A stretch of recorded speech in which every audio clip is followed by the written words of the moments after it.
Top 5. The top 5 things that you learned. You were in Indy. Yep. Did some shows out there. Right. You talked to some people. Of course I did. You got sources. Yep. Some of them anonymous. Yes. You can't divulge your sources. Yep. All of them are anonymous, actually. Okay, all of some. them. I don't trust them. Yes. I don't trust anonymous sources, but I'll give you a pass. Well, that's what the Combine's all about. I mean, first of all, I joke sometimes and go, it's spring break for the NFL coaches, right? I mean, it's really about the interviews. You see during the actual workouts, a lot of the times the coaches are like 70 rows up in the suites. Drinking water. Right, in the suites where you're not really, they're going to go back and watch these things, but it's really more about the meetings. But hey, your first talks about, new contracts, free agents, all that the groundwork starts to get laid for that during the Combine. And yes, you get to talk to coaches and do everything like that. So you hear a few things. And maybe trade rumors. So top 5 things you learned while you were in Indy. OBJ, what'd you learn about him? OBJ, that the people I talk to all think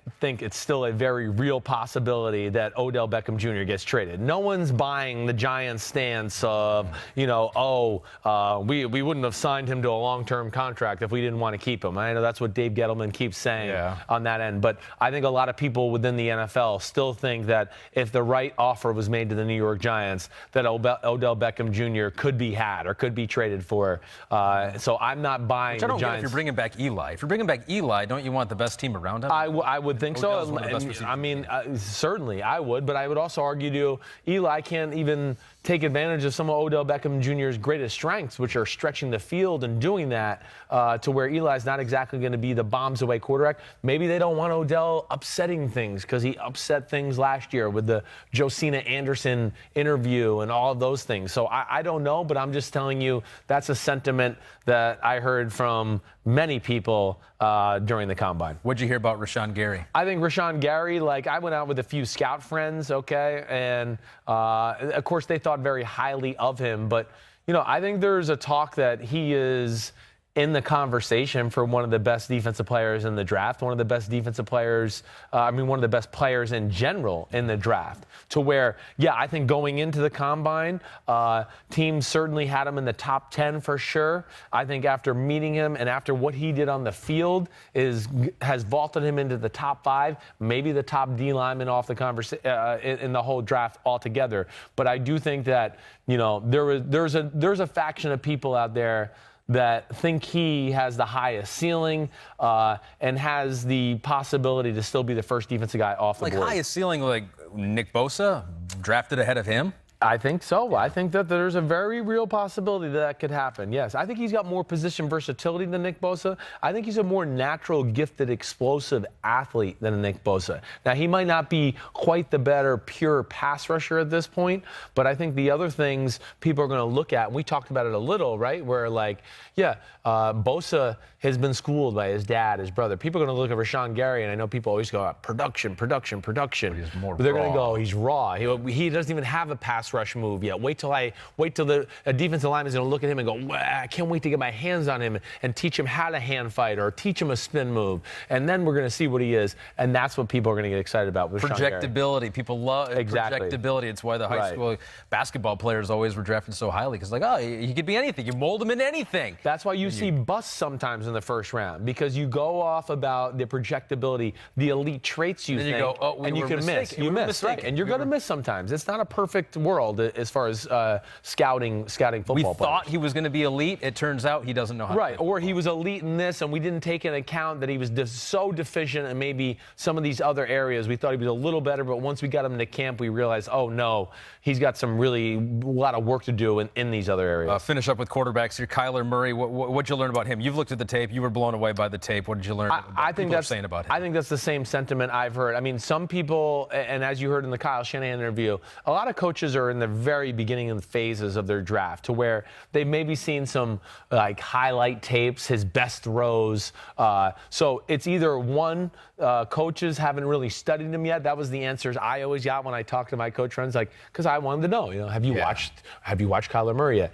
And then the other ones that I talked to that had watched him already and already done their deep dive, blown away. Like, so you haven't talked to anyone that has looked at the tape, done their deep dive, and come away saying, you know what, I don't think he's the real deal. There's nobody. It's either I haven't studied him enough yet to tell you, or it was I was blown away. I didn't mean anybody that had studied him and that said, oh, yeah, I got major issues with, A, B, and C in his game. I'm telling you, I was just amazed at how clean his game was and how few little issues I had about his game when I got done. And that seems to be the sentiment going around Indy last week. You know who's devastated by this? Yeah. The Oakland A's. Oh, they're just devastated. Oh, I know. Well, yeah, it's over. Sorry. Good? Negative Ghost Rider. First-round pick. They don't even get another first-round pick. They just lost it. Yeah. They got to hope that 3 years down the road, Kyler's like, you know what? I made a mistake. I'm going to go play baseball. They have like 79 rounds in the drafts, in Major League Baseball draft. They'll figure it out. Only one first-round pick. Yeah, I know. That's all they got. Yeah. So, it wasn't that long ago where people thought it was a foregone conclusion that Dwayne Haskins out of Ohio State would go higher than Kyler Murray. Now it seems like a foregone conclusion that Kyler Murray will go ahead of Dwayne Haskins. Is Dwayne Haskins locked in at number 2? Is that what you're hearing out there? No, that would be the other big thing that I heard. Now, I'll say this just from me personally. I have Drew Lock as number 2 and Dwayne Haskins as number 3. It's very close. It's very close. So I'm not saying it's this huge margin or anything like that, but that is the one thing I learned last week being in Indianapolis for 4 days is that teams there's some teams that view Locke as number 2. There's some teams that view Dwayne Haskins as number 2. But I think that race for the number 2 quarterback is maybe more close than we anticipated going into the combine, or at least I anticipated. I thought I was going to be kind of like, man, am I going to be like the lone wolf and saying Locke was number 2? And like the first 3 or 4, and usually coaches, they know I'm obsessed with quarterback play. They'll ask me about, hey, how'd you have, the top 3 stacked up, whatever. And I would tell them, and I had a number. They were like, oh, yeah, I'm with you. I think Locke is 2. And then I had other ones go, I like Haskins a little bit better than Locke. So I just think that's still very much up in the air for that conversation. Yeah. To say also, we also know, like we were talking about Murray with the guys who studied him, I think is number 1. That's interesting. And there's still some things to talk about with Haskins and how fast he ran the 40. He was over 5 seconds. Yes. You're not drafting him to run the football. You're drafting him to throw. You're going to have your complete quarterback rankings coming up on Wednesday's second ever Chris Simm's Unbuttoned podcast. Oh, yeah. Second one ever. But I want to finish up with the things that you learned in Indy. Yeah. The quarterback workouts. Were you impressed with how they work out a quarterback at the combine? This is a pet peeve of mine every year, and I'm going to nail it home one more time, especially on the inaugural. Did I say that right? Yeah. Inaugural. After this one, we won't even need to worry about it. Me and the English language, we're not always simpatico, okay? But either way, the QB, the NFL, they got to change the quarterback workouts. It's the dumbest freaking thing I've ever seen. You hate it. I can't stand it. So what do they tell them to do now? You got the football right well, there. So I just get, and it's not even about what they're asked to do specifically. It's more about, hey, you've never worked out with these receivers. We're going to give you 2 throws, and then we want you to go to the back of the line for the next 20 minutes. And then we're going to give you 2 throws with 2 other guys you've never thrown a football to. Can we change that to a degree? I mean, come on. To get a true evaluation of a football player, especially a quarterback, they always talk about, it's good rhythm, good timing. You feel like 2 throws is not enough time to get into a rhythm? No, definitely not. And I think you're actually taking away from maybe the event in general because you're not giving the quarterback the confidence or the feel to go, okay, I'm in a little rhythm now. Okay, I hit a slant route. I hit an out route. Okay, let me throw my rifle in here now for the post or the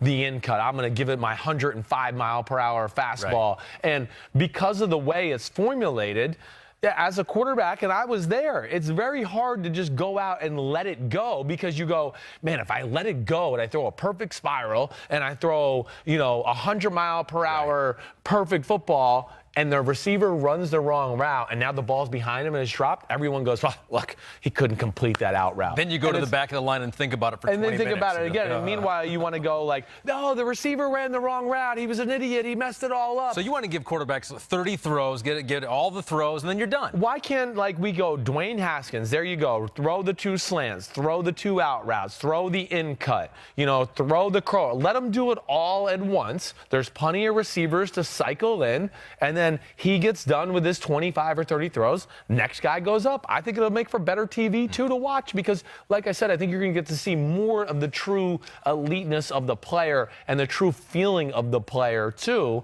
and get a better gauge for what they are.